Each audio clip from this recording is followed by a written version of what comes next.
இப்ப இது அடுத்ததா நபித்துவத்துடைய 12வது வருடம், அதாவது 10வது வருடம் தாயிஃப், 11 6 பேர் இஸ்லாத்தை ஏத்துக்கிறாங்க. அதுக்கப்புறம் அடுத்த வருடம் போறாங்க. 12வது வருடம் ஒரு கூட்டத்தினர் 2வது அகபா உடன்படிக்கை நடக்குது.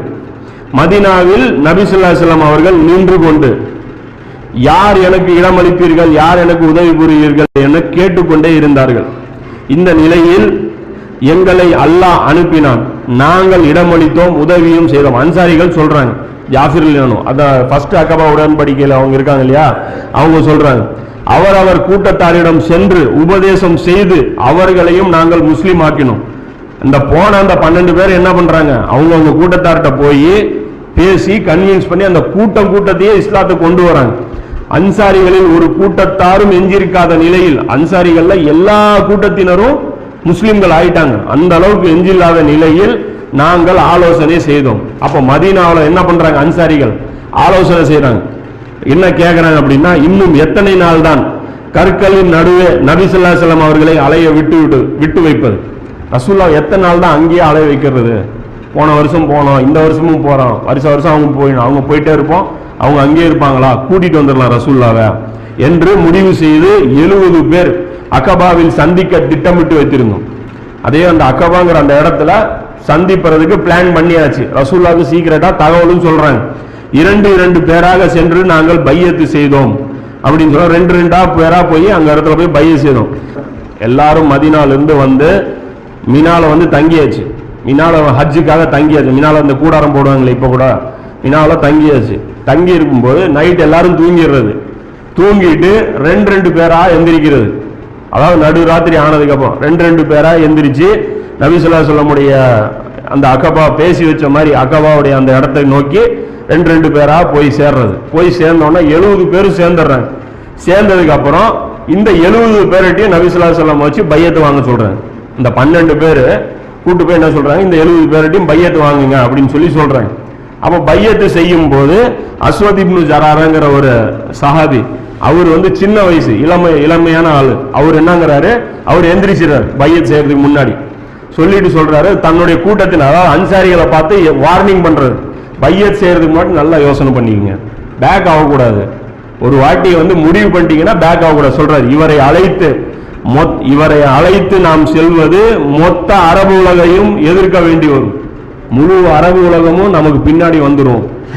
உங்கள் நண்பர்களை நீங்களே கொள்ள வேண்டி வரும். நேற்று வரைக்கும் ஃப்ரெண்டா இருப்பான், இவரை எதிர்க்கிறங்கிற காரணத்துக்காக என்ன பண்ண வேண்டியது வரும், கொலை செய்ய வேண்டியது வரும். சிலரை நாம் இழக்க வேண்டி வரும்.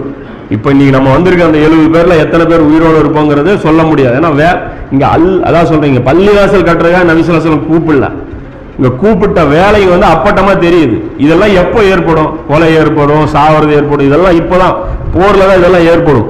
இதில் எல்லாம் பொறுமை கொள்ள முடியுமா அப்படின்னு யோசிச்சு பாருங்க. இந்த நேரத்துல நீங்க பொறுமையா இருப்பீங்களா என்று யோசித்து கோருங்கள். கோழைத்தனம் உங்களிடம் இருந்தால் இப்போதே காட்டி விடுங்கள் அப்படிங்கிற. உங்களுக்கு பயமா இருந்தா இப்போ வேணான்னு சொல்லிடுங்க, அல்லாட்ட நம்ம தப்பிச்சிருவோம், அல்லது அல்லாவின் கோபம் நம் மீது ஏற்படும் அப்படின்னு சொல்றாங்க. இது பாத்தீங்கன்னா 6274வது ஹதீஸா இப்னு ஹிப்பான்ல இருக்கு. 1756வதாக பஸார்ங்கிற நூல்ல இருக்கு. இவன் உடனே அந்த அன்சாரிகள் என்ன பண்றாங்க, அவங்கள தள்ளி விடுறாரு. நவுல இடைஞ்சல் பண்ணிட்டு இருக்காத, பேசிட்டு இருக்கிற நேரத்தில் எங்களை வீக் பண்ணிட்டு இருக்கிறா அப்படின்னு சொல்லி அவரை தள்ளி விட்டுட்டு எல்லாரும் போய் நபி ஸல்லல்லாஹு அலைஹி வஸல்லம் போய் பையத் செய்யறாங்க. இப்ப அந்த முஷ்ரிக்குகளும் இவங்க கூட இருக்காங்க. யாரு, அதாவது அந்த மினாவில இருந்து இவங்க நைஸா 2 பேரா நபி ஸல்லல்லாஹு அலைஹி வஸல்லம் இந்த இடத்துல பையத் செஞ்சிருக்காங்க. இப்ப இந்த பையத்து செய்யும் போது இவரும் இருக்கிறார். யாரு, அப்பாஸ் ரசூலுல்லாஹ்வுடைய சிறிய தந்தை, அவர் இருக்கிறார். ஆனா முஸ்லிமா இல்ல, அவரு சும்மா இருக்கிறார். ரசூலுல்லாஹ்வுக்கு என்ன நடக்குது வாட்ச் பண்றதுக்காக இருக்கிறாரு. எதிர்ப்பும் கிடையாது, சப்போர்ட்டும் கிடையாது. அந்த ஒரு நிலையில அவர் இருக்கிறார். அப்ப அந்த இடத்துல அந்த முஷ்ரிக்குகள் நைட்டோட நைட்டா அவங்க என்ன பண்ணிருக்காங்க, தூங்கிட்டு தான் இருக்காங்க. அவங்களுக்கு தெரியாது இவங்க நைஸா எந்திரிச்சு போய் ரசூலுல்லாஹ்வை சந்திச்ச விஷயம் இவங்களுக்கு தெரியாது. அப்ப அந்த இடத்துல அவங்க உதவி செய்யும் போது அப்ப ரசூலுல்லாஹ் சில அந்த அகபாவுடைய அந்த உடன்படிக்கையிலேயே மேற்கொண்டு சில வாசகங்கள் ரசூலுல்லாஹ் கேட்கறாங்க, என்னை பாதுகாப்பீங்களா அப்படின்னு சொல்லி உறுதிமொழி கொடுங்க அப்படின்னு சொல்லி ரசூலுல்லாஹ் கேட்கறாங்க. ரசூலுல்லாஹ் கேட்டதுக்கு அப்புறம் அந்த பராவு பின் மாரூர் அப்படிங்கிற ஒரு சஹாபி எந்திரிச்சு பேசுறாரு. அவர் சொல்றாரு, சண்டை என்பது எங்கள் ரத்த நாளங்களில் இருக்கிறது, சண்டை போடுறது எங்களுடைய ரத்தத்துல ஊறி போன விஷயம், இது எங்கள் பரம்பரை குணம், நீங்க பயப்படாதீங்க, நாங்க உங்களுக்கு உயிரை கொடுத்து பாதுகாப்போம் அப்படின்னு சொல்லி சொல்றாங்க. அப்ப இன்னொரு சஹாபி எந்திரிச்சு கேட்கிறாரு, அபுல் ஹைசும் அப்படிங்கிறவர், அல்லாஹ்வுடைய தூதரே எங்களுக்கு இன்னொரு சந்தேகம், இப்ப நீங்க வர்றீங்க, நாங்க உங்களுக்கு அடைக்கலம் கொடுப்போம், நீங்க மார்க்கம் மேலோங்கிருச்சு, அதுக்கப்புறம் நீங்க எங்களை விட்டுட்டு போயிட மாட்டீங்களே அப்படின்னு சொல்லி கேட்கிறாங்க. அப்போ ரசூலுல்லாஹ் சொல்றாங்க, உங்கள் ரத்தம் என் ரத்தம், உங்கள் பகை என் பகை, உங்கள் ஒப்பந்தம் என் ஒப்பந்தம், நான் உங்களில் நீங்கள் என்னில் அப்படின்னு சொல்லி நபி ஸல்லல்லாஹு அலைஹி வஸல்லம் அந்த அளவுக்கு ஸ்ட்ராங்கா வந்து சொல்லிடுறாங்க. நீங்க வந்து பயப்படாதீங்க, நான் உங்களை விட்டுட்டு நான் போக மாட்டேன், கவலை தான் உங்களுக்கு, வந்துட்டு நீங்க மறுபடியும் எங்களை அம்போன்னு விட்டுட்டு போயிட்டீங்கன்னா அப்படின்னா இல்ல நான் போக மாட்டேன் அப்படிங்கிறாங்க. இப்போ இந்த இடத்துல இவங்க இந்த உடன்படிக்கை நடந்துட்டே இருக்குது. ஷைத்தான் வந்து ஒரு சத்தம் வந்து எழுப்புறான், ஒரு அசிரீரி மாதிரி. இந்த முசம்மம் சொல்றது வந்து நீங்க கேட்காதீங்க, ரசூலுல்லாஹ்வுடைய பேர் முகம்மது, ஆனா அந்த மக்கால வந்து ரசூலுல்லாஹ்வை கிண்டலா வந்து முசம்மம் அப்படிம்பாங்க, கிண்டலா சொல்லுவாங்க, திட்டுவாங்க. ரசூலுல்லாஹ் வந்து முசம்மம் முசம்மம்னு கிண்டல், அது என்ன மீனிங்னு தெரியல, அதை முசம்மம்னு சொல்லுவாங்க. அது இவனும் அதே சொல்றான் ஷைத்தான். அது வந்து ஒரு சத்தமா கேட்குது, இவங்க கிட்ட அவசரப்பட்டு இந்த ஆள்கிட்ட பையத் செஞ்சிடாதீங்க, இது வந்து ஒத்துக்காதீங்க அப்படின்னு சொல்லி அது ஒரு குரலா கேட்குது. இது பாத்தீங்க அப்படின்னா இப்னு ஹிப்பான்ல 7011வது செய்தியாகவும், முஸ்னத் அஹமதுல 15798வது செய்தியாகவும் இது இருக்குது. இப்போ இது சொன்ன உடனே, இந்த பையத்தை எடுத்த உடனே இவங்க என்ன சொல்றாங்க, நபி ஸல்லல்லாஹு அலைஹி வஸல்லம் சொல்றாங்க, நீங்க கிளம்புங்க, ஊர் போய் சேருங்க, அவ்வளவுதான், நீ ஊர் போய் சேருங்க, மீதி ஆட்டோமேட்டிக்கா நான் இன்ஸ்ட்ரக்ஷன் கொடுப்பேன். எதுவும் பிளான் பண்ணல. முதல் வாட்டி முசப்பிர் உமைரையும் இவரையும் அனுப்புனாங்க, ரெண்டாவது வாட்டி நபி ஸல்லல்லாஹு அலைஹி வஸல்லம் யாரையும் அனுப்பல. உடனே அந்த கூட்டம் என்ன பண்றாங்க, அந்த 70 பேர் கொண்ட அந்த கூட்டம், இப்போதே நாங்கள் மீனாவில் தாக்குதல் நடத்துறோம், அடிக்கிறது நம்ம பிளானு, மீனாவில் போய் இருக்கிற எல்லா கூடாரத்தை அடிச்சு தூக்கி எல்லாம் நம்ம காலி பண்ணிடுறோம் அப்படிங்கிறாங்க. ரசூலுல்லாஹ் சொல்றாங்க, இல்ல இன்னும் எனக்கு அனுமதி வரல. இப்ப புரிஞ்சுங்க ரசூலுல்லாஹ் எதுக்காக வேலை செஞ்சாங்க. அப்போ வெளிப்படுது, இதெல்லாம் வந்து மறைக்கிறாங்கன்னா எந்த அளவுக்கு மோசமான இதா இருக்கு. நபி ஸல்லல்லாஹு அலைஹி வஸல்லம் சொல்றாங்க, இல்ல இப்போ அனுமதி இன்னும் எனக்கு கொடுக்கப்படல, அமைதியா இருங்க அப்படின்னு சொல்றாங்க. உடனே காலையில இந்த ஷைத்தான் இப்லீஸ் இருக்கான் இல்லையா, அவன் மூலமா எப்படி ஒரு செய்தி போகுது.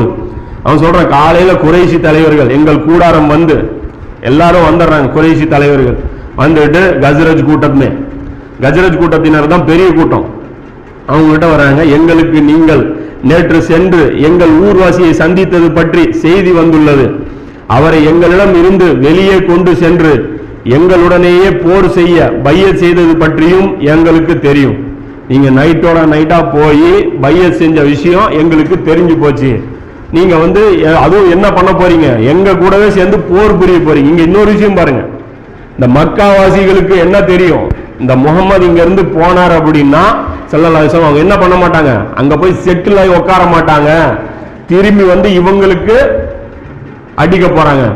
அப்ப நீங்க இங்க இருந்து போய் அவங்களுக்கு முகமதுக்கு உதவி செஞ்சு திருப்பி எங்கள் மீதே படையெடுத்து வந்து நீங்க அடிப்பீங்களா, அப்படி இதுதான் கேட்கறாங்க.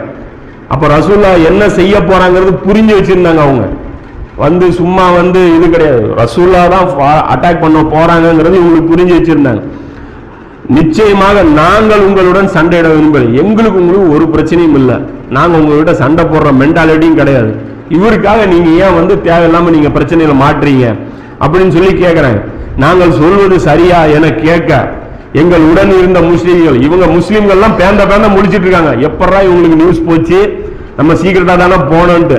இந்த கூட படுத்திருந்தாங்க இல்லையா முஸ்லிம்ங்க, அவங்களுக்கு தெரியாது இல்ல இவங்க போனது, இவங்க சார்பா அவங்க எந்திரிச்சு பேசுறாங்க, அடடா நாங்கெல்லாம் போவே இல்லைங்க, நீங்க வந்து எங்களை தப்பா நினைச்சுக்கிறீங்க அப்படின்னு சொல்லி நீங்கள் சொல்வது போல் எதுவும் நடக்கவில்லை என்று கூறினர். நாங்கள் ஒருவருக்கு ஒருவர் பார்த்துக்கணும், நல்லா காப்பாத்திட்டான் போய் சொல்லாம அப்படின்னு சொல்லிட்டு இவங்களே டிஃபெண்ட் பண்றாங்க. நீங்களாம் இல்லைங்க, எல்லாம் நைட் தூங்கிட்டு தான் இருந்தா இப்பதான் எந்திரிச்சோம் நீங்க வந்துட்டீங்க அப்படின்னு சொல்லி அதோட அந்த பிரச்சனை முடியுது. இப்ப இதுலயும் வந்து கவனமா பாருங்க. இப்போ வந்து ஹிஜ்ரத் வந்து நபி ஸல்லல்லாஹு அலைஹி வஸல்லம் விரட்டி அடிக்கப்பட்டதா இருந்தா ரசூலுல்லாஹ் ஏன் தேடணும், அவசியமே இல்லைல்ல, தேவையில்லை, துரத்தி அடிச்சிட்டாங்க, போனா எங்க போயினா என்ன, எங்க போய் செத்தா என்னன்னு விட்டுருந்தானு வேணும்.